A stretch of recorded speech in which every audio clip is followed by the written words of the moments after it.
Hello students, मैं प्रवीण कुमार रुक्मिणी प्रकाशन के डीआरडीओ क्वेश्चन गाइड के सेट नंबर 6 के साथ सेट नंबर 6 में जीएस के जो क्वेश्चंस हैं, यानी जो सामान्य जानकारी के अंतर्गत जो क्वेश्चंस हैं उनको हम लोग देखेंगे, उसको डिस्कस करेंगे। तो सेट 6 के सामान्य जानकारी का पहला क्वेश्चन है, क्वेश्चन नंबर 36 है, और वो क्वेश्चन है दिल्ली पर आक्रमण करने वाला प्रथम पेशवा कौन था। पेशवा आप जानते हो कि शिवाजी के प्रशासन में पेशवा प्रधानमंत्री का पद पर होता था, और बाद में शिवाजी के बाद धीरे धीरे पेशवा एक शक्तिशाली पद हो गया, पेशवा का पद वंशानुगत भी हो गया। यहाँ क्वेश्चन है कि दिल्ली पर आक्रमण करने वाला प्रथम पेशवा कौन था, किस पेशवा ने दिल्ली पर पहली बार आक्रमण किया। इसमें ऑप्शन है ए बालाजी विश्वनाथ, दूसरा ऑप्शन है बी में बालाजी बाजीराव, और तीसरा है बाजीराव प्रथम, और चौथा ऑप्शन है बाजीराव द्वितीय। तो आंसर पे पहले हम लोग बात करें, दिल्ली पर आक्रमण करने वाला प्रथम पेशवा कौन था। इसमें बालाजी विश्वनाथ यानी ऑप्शन ए होगा। इस पे थोड़ी बात कीजिए।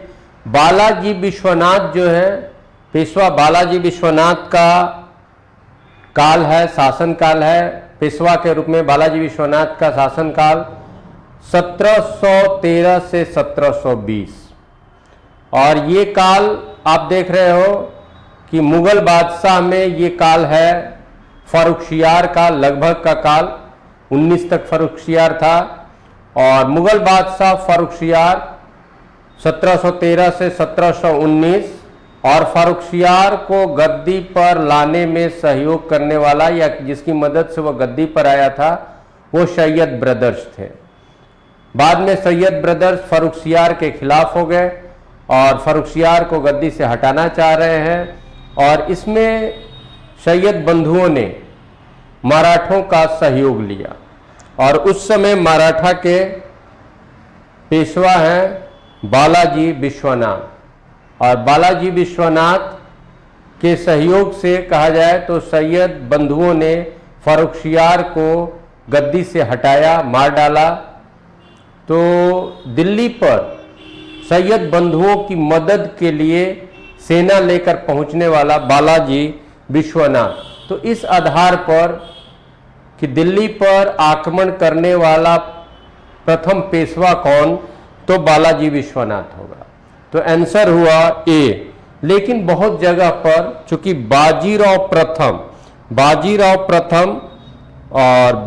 प्रथम का भी जो ये है उत्तर भारत में मराठों की शक्ति को बढ़ाने का काम बाजीराव प्रथम का दिया जाता है, इसलिए बहुत जगह आंसर इसको बाजीराव प्रथम भी समझाएगा लोग, या बाजीराव प्रथम कहता है। लेकिन यहाँ पर आंसर होगा बालाजी विश्वनाथ, क्योंकि बालाजी विश्वनाथ सैयद बंधुओं को मदद करने के लिए सैयद बंधुओं के कहने पर दिल्ली पहुंचा, और काफ़ी सेना लेकर 10,000 से ज़्यादा 11,000 की सेना लेकर के वो दिल्ली पहुंचा, और फिर फर्रुखशियार की हत्या होती है, फर्रुखशियार को गद्दी से हटाया जाता है, और इसमें सहयोग सैयद बंधुओं को जो फर्रुखशियार को गद्दी पर बैठाए थे वही फिर फर्रुखशियार के अगेंस्ट होते हैं, और इसमें मदद बालाजी विश्वनाथ का रहा। तो दिल्ली पर आक्रमण करने वाला प्रथम पेशवा बालाजी विश्वनाथ, और बालाजी विश्वनाथ का पीरियड हो जाएगा 1713 से 1720। बालाजी विश्वनाथ का पीरियड हो जाएगा 1713 से 1720, और फर्रुखशियार का पीरियड है 1713 से 1719, और फर्रुखशियार को सैयद बंधुओं ने बनाया भी, गद्दी पर लाया भी, और सैयद बंधुओं ने ही फर्रुखशियार को गद्दी से हटा दिया, मार डाला। तो आंसर 36 का ए हुआ, 36 का आंसर ए। अब 37 नंबर क्वेश्चन हम लोग देखेंगे, 36 का आंसर ए। और 37 नंबर क्वेश्चन है, तख्ते ताउश मयूर सिंहासन पर बैठने वाला अंतिम मुगल शासक कौन था? मयूर सिंहासन को बनाने वाला शाहजहां था, अपने लिए एक सिंहासन बनवाया था जिसको मयूर सिंहासन, उसमें कोहिनूर हीरा भी वो जड़ा था। और आप जानते हो नादिर शाह का आक्रमण 1739 में नादिर शाह का आक्रमण होता है, और जब नादिर शाह का आक्रमण 1739 में हुआ था उस समय मुगल गद्दी पर मोहम्मद शाह था, और मोहम्मद शाह से नादिर शाह तख्ते ताउस को छीन करके ले गया। नादिर शाह आक्रमण किया और यहाँ से ले गया, तो अंतिम मुगल बादशाह जो तख्ते ताउस पर बैठा वो आंसर हो जाएगा मोहम्मद शाह, जिसको मोहम्मद शाह रंगीला भी कहते हैं, मोहम्मद शाह रंगीला। और मोहम्मद शाह रंगीला का शासनकाल 1719 से 48, 1719 से 48 मोहम्मद शाह का शासनकाल हुआ, मोहम्मद शाह रंगीला का शासनकाल हुआ 1719 से 1748। और 1739 में ईरान के नादिर शाह का आक्रमण हुआ, और नादिर शाह मुगल शासक से छीन करके तख्ते ताउस को अपने साथ लेते गया। तो इसलिए अंतिम रूप से तख्ते ताउस पर या मयूर सिंहासन पर बैठने वाला मुगल शासक हुआ मोहम्मद शाह या मोहम्मद शाह रंगीला। क्योंकि मोहम्मद शाह, ये भी क्वेश्चन पूछता है कि नादिर शाह का आक्रमण जब हुआ था तो उसमें मुगल बादशाह कौन था या किस मुगल बादशाह के काल में नादिर शाह का आक्रमण हुआ था, ये भी क्वेश्चन आता है। तो नादिर शाह का आक्रमण 1739 में, और 1739 में गद्दी पर कौन था? तो मोहम्मद शाह। तो तख्ते ताउस पर बैठने वाला अंतिम मुगल शासक, तख्ते ताउस पर बैठने वाला अंतिम मुगल शासक मोहम्मद शाह या मोहम्मद शाह रंगीला बोलेंगे। नेक्स्ट क्वेश्चन है, यानी ए हो गया, 37 का आंसर हम लोग का ए हुआ, क्वेश्चन नंबर 37, और आंसर हो गया ए, और आंसर ए में क्या है? मोहम्मद शाह। नेक्स्ट क्वेश्चन हम लोग का 38 नंबर क्वेश्चन है, स्वदेश निर्मित तेजस क्या है? तो एक हल्का लड़ाकू विमान है, तो इसमें कुछ खास डिस्कशन की बात नहीं है, और ये हो गया ए। 39 नंबर क्वेश्चन है, किसके द्वारा विश्व का पहला गणतंत्र वैशाली में स्थापित किया गया? मौर्य, गुप्त, नंद, लिच्छवी। तो इस ऑप्शन के हिसाब से यहां पर आंसर होगा डी। 39 का आंसर हो जाएगा, 39 नंबर क्वेश्चन का आंसर होगा डी, और डी में है लिच्छवी, डी में लिच्छवी है। अब इस पे थोड़ा सा बात किया जाए। महाजनपद काल आप जानते हो 6ठी सदी ईसा पूर्व में को महाजनपद काल कहते हैं। 16 महाजनपदों का काल, 16 बड़े बड़े साम्राज्यों का उदय हुआ था, अंग, अश्मक, अवंती, और इस तरह से जो 16 महाजनपद थे, 16 महाजनपद, और उसमें एक महाजनपद था वज्जी महाजनपद, और वज्जी महाजनपद के अंतर्गत 8 गण्य राज्य थे, या वज्जी महाजनपद 8 गण्य राज्यों का एक संघ था, और उसमें एक संघ था, उस गण्य राज्यों में, उस संघ में एक गण्य राज्य था लिच्छवी। तो वज्जी महाजनपद जो 8 गण्य राज्यों का एक यूनियन था, एक संघ था। 16 महाजनपदों में एक महाजनपद वज्जी, और वज्जी महाजनपद 8 गण्य राज्यों का संघ था, और उसमें एक गण्य राज्य लिच्छवी था। वज्जी महाजनपद की राजधानी भी वैशाली, और लिच्छवी गणराज्य की राजधानी भी वैशाली। और यहाँ गणराज्य जो टर्म यूज हो रहा है, इससे ही ये पता चलता है कि वहाँ पर कहीं ना कहीं डेमोक्रेटिक फीचर था, यानी प्रजातांत्रिक बात थी। प्रजातंत्र का स्वरूप जो रहा हो, लेकिन तुलनात्मक रूप से उस समय के हिसाब से वो प्रजातांत्रिक स्वरूप था, और उसको गणतंत्र के श्रेणी में रखा गया। और इसलिए भारतीय इतिहासकारों का और हम लोग का ये कहना है कि वर्ल्ड का, विश्व का सबसे पहला रिपब्लिक की अगर बात हो या डेमोक्रेसी की अगर बात हो, तो महाजनपद काल में भारत में। तो वज्जी महाजनपद 8 गणराज्यों का संघ, और वज्जी का हेडक्वार्टर, मुख्यालय, राजधानी वैशाली, और वज्जी महाजनपद के एक प्रमुख गणराज्य लिच्छवी की भी राजधानी वैशाली। तो यहां पर है किसके द्वारा विश्व का पहला गणतंत्र वैशाली में स्थापित किया गया, तो लिच्छवी। तो यहां पर लिच्छवी होगा। मौर्य, नंद, मौर्य और नंद मगध के वंश हुए। मगध पर शासन करने वाले वंशों का क्रम जो हुआ 6 वंशों का, हर्यक, शिशुनाग, नंद, मौर्य, शुंग और कण्व। यानी मगध पर शासन करने वाला पहला राजवंश हुआ हर्यक और अंतिम हुआ कण्व। और ये गुप्त जो है उत्तर भारत में, ये मगध का जब श्रेय खत्म हो जाता है फिर शक कुषाण का होता है और उसके बाद गुप्त की शुरुआत। तो गुप्त काल जो है वो 3री सदी ईस्वी के अंतिम चरण में आरंभ होता है, या कहीं मध्य में भी देता है, लेकिन श्री गुप्त को कहीं 275 AD। तो ये 3री सदी में गुप्त काल की शुरुआत और 4थी सदी के आरंभ में गुप्त काल मजबूत स्थिति में स्थापित हुआ चंद्रगुप्त प्रथम के द्वारा। वहां से मजबूत स्थिति बनता है गुप्त का, तो चंद्रगुप्त प्रथम के द्वारा 4थी सदी के आरंभ में।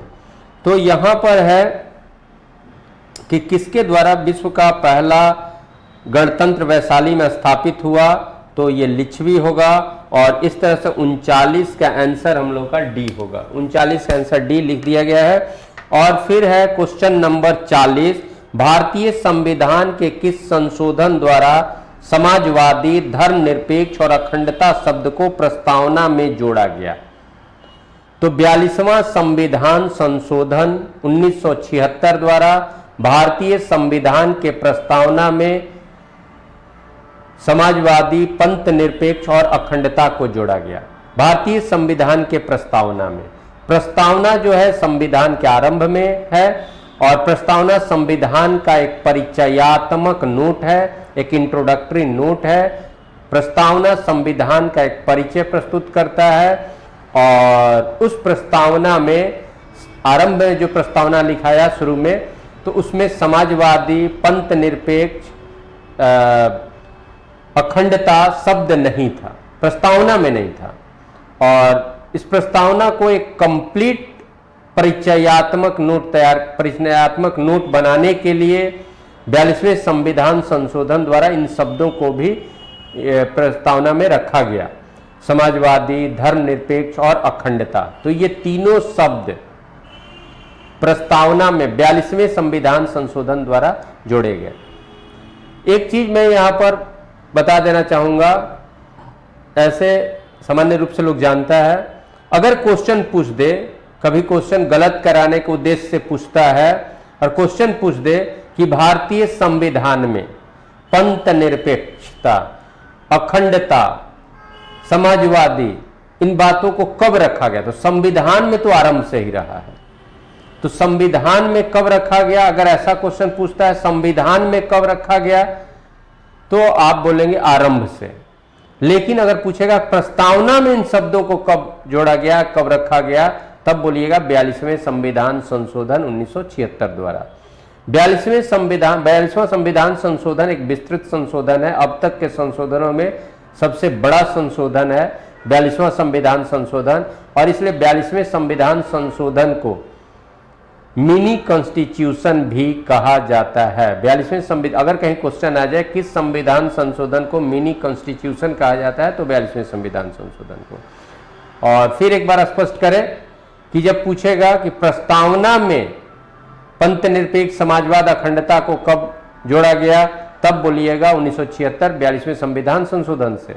लेकिन अगर पूछ दे कि संविधान में इन बातों को कब से रखा गया या कब रखा गया, तो आप बोलिएगा आंसर होगा संविधान के आरंभ से, क्योंकि पंथ निरपेक्षता, समाजवाद, अखंडता यह हमारे संविधान की मूलभूत बातों में से है। मूलभूत बातों में से ये तीनों बात हैं। तो पंथ निरपेक्षता, समाजवाद, अखंडता संविधान में कब से, तो आरंभ से।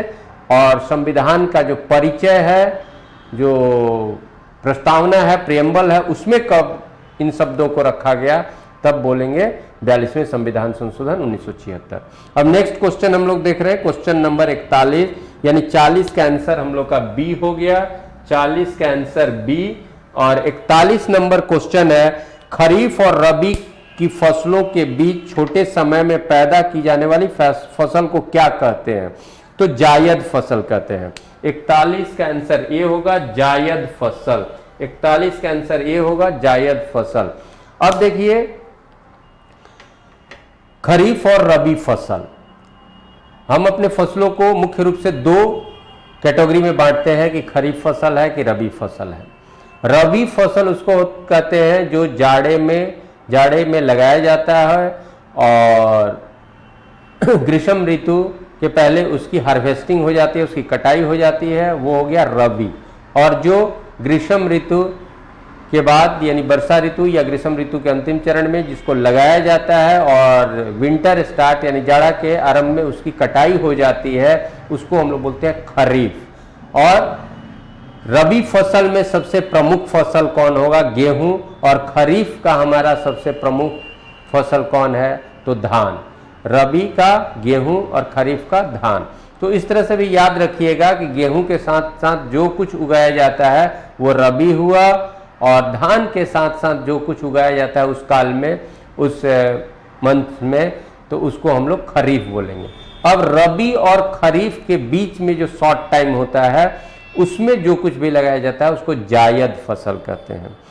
तो 41 का आंसर हम लोग का ए हो जाएगा।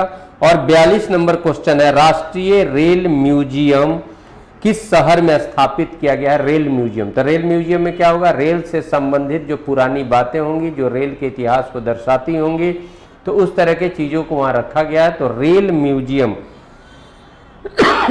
राष्ट्रीय रेल म्यूजियम किस शहर में है? तो दिल्ली में। तो 42 का आंसर सी होगा।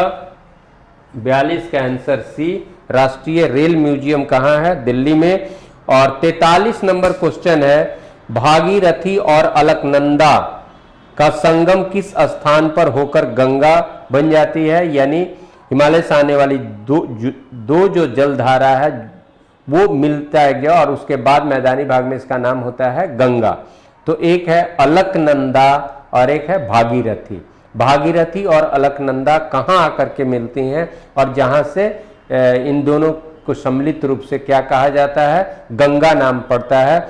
तो ये है आपका देवप्रयाग में। देवप्रयाग, यहाँ रुद्रप्रयाग, कभी कभी कंफ्यूजन हो जाता है लोगों को कि रुद्रप्रयाग भी है, लेकिन वहां पर जब रुद्रप्रयाग जो है देवप्रयाग के ऊपर में है, रुद्रप्रयाग देवप्रयाग के ऊपर में भी है, और वहां पर भी वहां क्या होता है कि अलकनंदा के साथ साथ मंदाकिनी जब मिलती है, एक मंदाकिनी धारा अलकनंदा के साथ मिलती है, तो उस जगह को रुद्रप्रयाग यानी अलकनंदा और मंदाकिनी, अलकनंदा और मंदाकिनी जहां मिलती हैं वो हो जाता है रुद्रप्रयाग। और भागीरथी और अलकनंदा जहां मिलेगी वो हो जाएगा आपका देवप्रयाग। तो 43 का आंसर बी, 43 का आंसर हो जाएगा बी, 43 का आंसर बी होगा और वो होगा देवप्रयाग। और वहां से अलकनंदा और भागीरथी मिलकर के एक साथ आगे बढ़ेंगे और उनको गंगा कहा जाएगा, गंगा। नेक्स्ट हम लोग देखेंगे मखदूम कुंड कहाँ स्थित है। मखदूम कुंड कहाँ स्थित है? तो ये हो जाएगा ए बिहार शरीफ। मखदूम कुंड कहाँ स्थित है? ये हो जाएगा बिहार शरीफ। तो 44 का आंसर ए होगा, 44 का आंसर ए बिहार शरीफ। तो बिहार शरीफ में मखदूम कुंड है, बिहार शरीफ में। और 45 नंबर जो क्वेश्चन हम लोग का होगा, डॉक्टर राजेंद्र प्रसाद का जन्म स्थान जीरा देवी निम्न में से किस जिले में है? तो बिहार के किस जिले में जीरा देवी यानी राजेंद्र प्रसाद का जन्म स्थल जीरा देवी बिहार के किस जिले में अवस्थित है? तो सिवान जिला। और ये ऑप्शन हो जाएगा सी। तो 45 का आंसर सी हो गया, 45 का आंसर सी हुआ। और फिर 46 नंबर क्वेश्चन, निम्नांकित में मैला आंचल के लेखक कौन है? तो ये फणीश्वर नाथ रेणु है। मैला आंचल ये भी बिहार से रिलेटेड है। मैला आंचल बिहार से रिलेटेड इसलिए कि फणीश्वर नाथ रेणु बिहार के थे और बिहार के पूर्णिया जिले के थे। तो मैला आंचल के लेखक फणीश्वर नाथ रेणु, मैला आंचल के लेखक फणीश्वर नाथ रेणु। और तो आंसर 46 का डी हुआ। और 47 नंबर क्वेश्चन हम लोग देखेंगे, निम्न में बिहार राज्य का सबसे छोटा जिला कौन है? तो ये शिवहर। बिहार राज्य का सबसे छोटा जिला शिवहर। और इस तरह के क्वेश्चंस जो होते हैं वो राष्ट्रीय स्तर के भी परीक्षाओं में पूछे जाते हैं। किसी राज्य का प्रमुख जो राज्य है उसमें जिला है और जिला में सबसे छोटा जिला कौन है, सब पूछा जा सकता है। तो बिहार का सबसे छोटा जिला कौन है? शिवहर जिला। तो 47 का आंसर ए हो गया। और 48 नंबर क्वेश्चन है, भारतीय संविधान को कब अपनाया गया? तो भारतीय संविधान को कब अपनाया गया, कब आत्मार्पित किया गया? तो किसके द्वारा? संविधान सभा के द्वारा। और संविधान सभा किसके बिहाफ में संविधान को अपना रहा है? क्योंकि हमारे लिखा गया प्रस्तावना में भी हम भारत के लोग, तो भारत के लोगों के बिहाफ में, लोगों की ओर से संविधान सभा संविधान को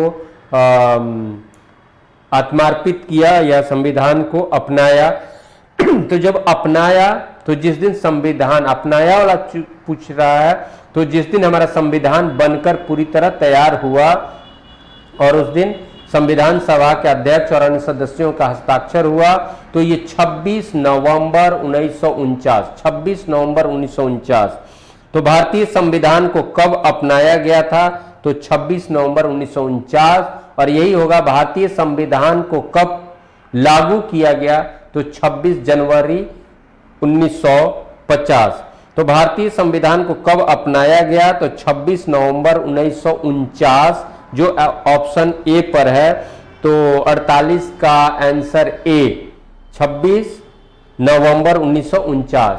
आगे मैं ये बता रहा था कि अगर ये हो कि भारतीय संविधान कब लागू किया गया, तो 26 जनवरी 1950। या भारत कब गणराज्य की श्रेणी में आया, तो 26 जनवरी 1950। क्वेश्चन नंबर 48 का आंसर हम लोगों ने डिसाइड किया 26 नवंबर 1949। और उसके बाद क्वेश्चन नंबर 49 नंबर क्वेश्चन है, पारसी क्रांतिकारी मैडम भीखाजी कामा ने एक साप्ताहिक पत्रिका आरंभ किया और उसका नाम क्या था? भीखाजी कामा के द्वारा किस पत्रिका को आरंभ किया गया? ये क्रांतिकारी पत्रिका। और वंदे मातरम, इंडिया स्वराज, लोटस। तो ये वंदे मातरम भीखाजी कामा के द्वारा आरंभ किया गया क्रांतिकारी पत्रिका का नाम वंदे मातरम। तो 49 का आंसर ए हो जाएगा। 49 का आंसर ए होगा, वंदे मातरम। और फिर होगा 50 नंबर क्वेश्चन, निम्नांकित में कौन कथक का प्रख्यात नर्तक या नर्तकी है? तो कथक के प्रख्यात नर्तक को इसमें चुनना है। तो बिरजू महाराज कथक नर्तक हैं। और ये कथक जो नृत्य है ये उत्तर भारत का है। बिरजू महाराज कथक नर्तक। तो 50 का आंसर सी, 50 का आंसर सी बिरजू महाराज, 50 का आंसर सी बिरजू महाराज। और 51 नंबर क्वेश्चन है, ब्लीचिंग पाउडर इनमें से किस मिश्रण से बना होता है? Bleaching powder. तो ब्लीचिंग पाउडर खास करके हम लोग ब्लीचिंग पाउडर को पानी के सफाई में भी, और क्लोरीन आप जानते हैं पानी की सफाई के लिए एक सबसे बड़ा तत्व के रूप में यूज किया जाता है। तो ब्लीचिंग पाउडर किससे बनता है?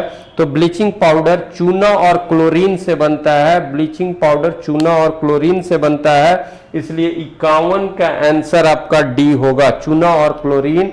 और नेक्स्ट 52 नंबर क्वेश्चन हम लोग देखेंगे, हवा में किस गैस की मौजूदगी से पीतल का रंग फीका पड़ जाता है? पीतल का रंग फीका पड़ जाता है किसके, हवा में किसकी उपस्थिति के कारण? Carbon dioxide, oxygen, nitrogen, hydrogen sulphide. तो हाइड्रोजन सल्फाइड की उपस्थिति के कारण पीतल का रंग फीका होता है। तो 52 का आंसर सी होगा, हाइड्रोजन सल्फाइड। और हाइड्रोजन सल्फाइड का मॉलिक्यूलर फार्मूला होगा, आणविक सूत्र होगा H2S। तो 52 का आंसर सी, 52 का आंसर सी। और 53 नंबर क्वेश्चन है, भारत के पहले परमाणु विद्युत स्टेशन कहां स्थापित किया गया? तारापुर। तो 53 का आंसर बी, 53 का आंसर बी। मैं जल्दी इसलिए कर रहा हूं कि ये सब बहुत ही रिपीटेड क्वेश्चन है और आप जानते हैं। तो भारत के पहले परमाणु विद्युत स्टेशन कहां स्थापित हुआ? तारापुर में। तो 53 का आंसर बी हो गया। और 54 नंबर क्वेश्चन है उत्तल दर्पण कॉन्वेक्स मिरर द्वारा बना प्रतिबिंब क्या होगा? कॉन्वेक्स मिरर से जब भी बनेगा, तो कॉन्वेक्स मिरर से जब भी बनेगा उत्तल दर्पण से, तो वो दर्पण के दूसरी ओर बनेगा, वो आभासी होगा और हमेशा क्या होगा? सीधा होगा। जो दूसरी ओर बनेगा तो आभासी होगा और सीधा होगा। तो आभासी सीधा छोटा ए में ही दिया हुआ है, तो 54 का आंसर ए हो गया। 54 उत्तल दर्पण द्वारा बना प्रतिबिंब, तो आंसर ए हो गया।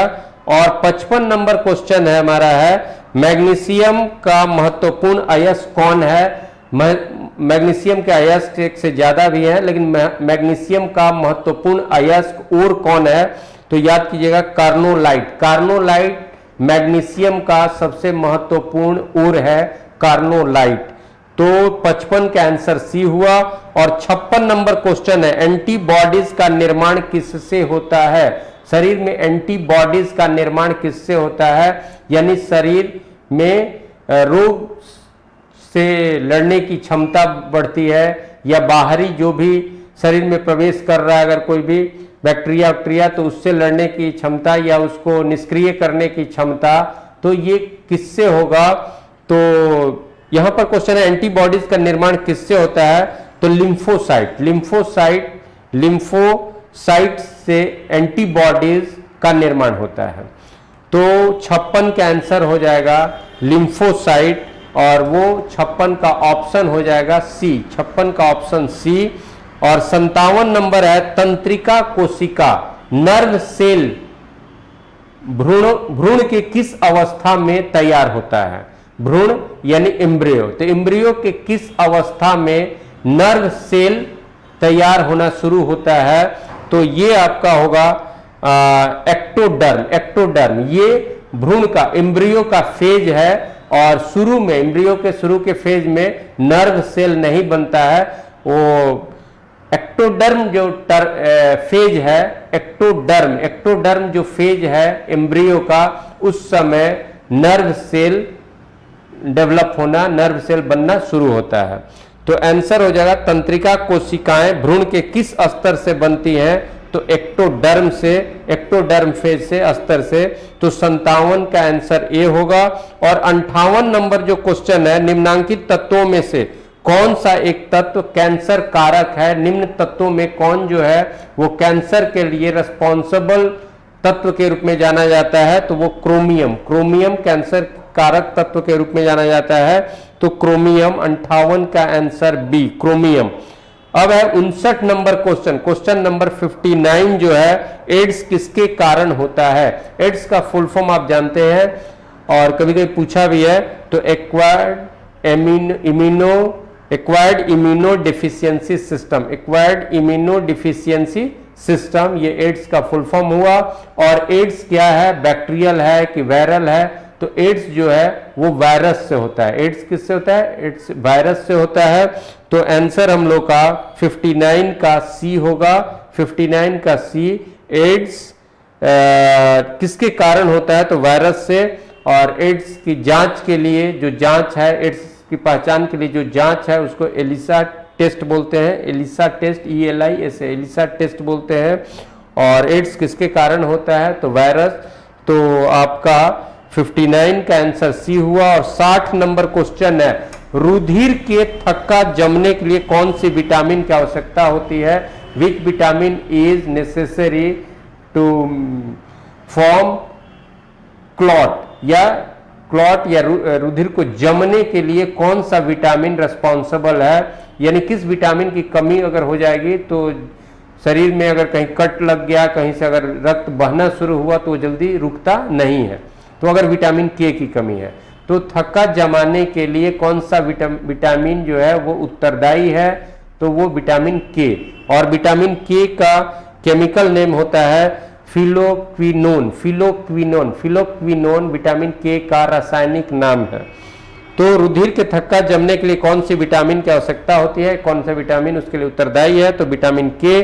तो 60 का आंसर सी होता है। 61 number question, question number of 61, देश में केंद्र शासित प्रदेशों की संख्या अब कितनी है? तो आप जानते हो पहले देश में केंद्र शासित प्रदेश यानी जम्मू कश्मीर का जो दर्जा हटाया गया और जम्मू कश्मीर को जो 2 राज्यों में 2 केंद्र शासित प्रदेशों में बांटा गया, उसके पहले 7 केंद्र शासित प्रदेश। तो 7 केंद्र शासित प्रदेश और जम्मू कश्मीर राज्य 2 केंद्र शासित प्रदेशों में हो गया तो 9 हो गया। लेकिन एक और घोषणा, सरकार का एक और कदम क्या हुआ है कि दमन दीव और दादर नगर हवेली जो 2 केंद्र शासित प्रदेश है उसको मिला के 1 केंद्र शासित प्रदेश कर दिया गया। इस तरह से वर्तमान में कुल केंद्र शासित प्रदेशों की संख्या 8 हो गई। वर्तमान में कुल केंद्र शासित प्रदेशों की संख्या 8, तो 61 का आंसर हम लोग का सी होगा। अब है 62 नंबर क्वेश्चन जो हमारा है कि 15वें वित्त आयोग का कार्यकाल विस्तारित किया गया, तो वो विस्तारित कार्यकाल कब तक? 15वां वित्त आयोग का विस्तारित कार्यकाल, सरकार ने वित्त आयोग का 15वें वित्त आयोग का कार्यकाल जितना था उससे बढ़ा दिया, तो ये हो गया 30 अक्टूबर 2020 तक के लिए 15वें वित्त आयोग का कार्यकाल कर दिया गया है। तो 62 का आंसर डी, अक्टूबर 2020, अक्टूबर 2020। तो 62 का आंसर हो जाएगा डी, अक्टूबर 2020, एग्जैक्ट 30 अक्टूबर 2020 तक। ठीक है, वित्त आयोग का ये जो 15वां वित्त आयोग है इसका कार्यकाल अक्टूबर 2019 तक का ही था, लेकिन उसको बढ़ा करके नवंबर 2019 तक किया गया था और फिर उसको बढ़ा करके 30 अक्टूबर 2020 तक। तो 15वें वित्त आयोग का कार्यकाल बढ़ा के अक्टूबर 2020 तक किया गया, 30 अक्टूबर 2020 तक किया गया है।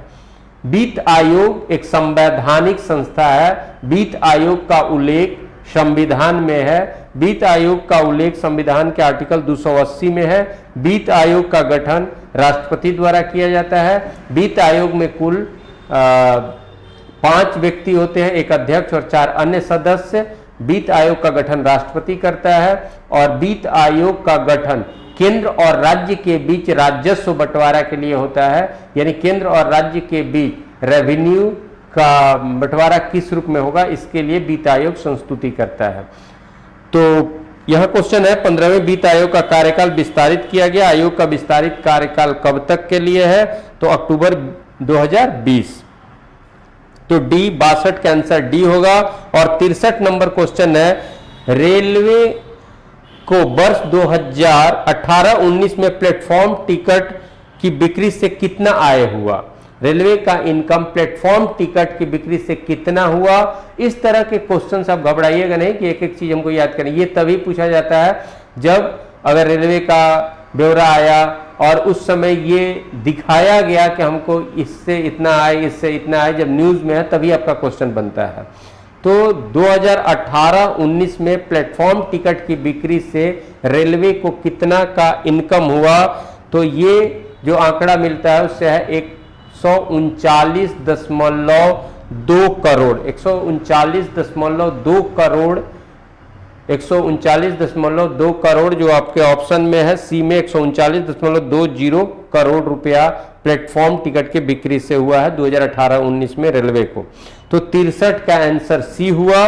और 64 नंबर क्वेश्चन है, राजस्थान के कवि डॉक्टर आइदान सिंह भाटी को उनके काव्य संग्रह आंख हियरियल सपना, इस काव्य के लिए उनको कौन सा पुरस्कार दिया गया है? तो वो बिहारी सम्मान है। बिहारी सम्मान पुरस्कार उनको, या बिहारी पुरस्कार दिया गया है। 64 का आंसर बी होगा। और 65 नंबर क्वेश्चन है, निम्नांकित किस कंपनी को पहली वैसी कंपनी होने का श्रेय प्राप्त हुआ है जिसका बाजार पूंजी हाल में 10 लाख करोड़ रुपए पार कर गया है? तो इनमें से किस कंपनी का हाल फिलहाल बाजार में पूंजी 10 लाख करोड़ रुपया पार कर गया है? तो वो रिलायंस इंडस्ट्री है। रिलायंस इंडस्ट्री, इनमें से ये 4 टाटा मोटर, टिस्को, अशोक लीलैंड और रिलायंस इंडस्ट्री, तो रिलायंस इंडस्ट्री। तो 65 का आंसर ए, 65 का आंसर ए हुआ। और इस तरह से टेस्ट सीरीज 6 में टेस्ट सीरीज 6 का जो सामान्य जानकारी के क्वेश्चन नंबर 36 से 65 वो हम लोग का पूरा हुआ। और फिर अगले टेस्ट सीरीज या अगले सेट के सामान्य जानकारी के क्वेश्चन के साथ फिर हम लोग आएंगे और फिर हम उसको डिस्कस करेंगे। तो अगले सेट के जीएस के क्वेश्चन को फिर हम लोग अगली बार डिस्कस करेंगे। Thank you.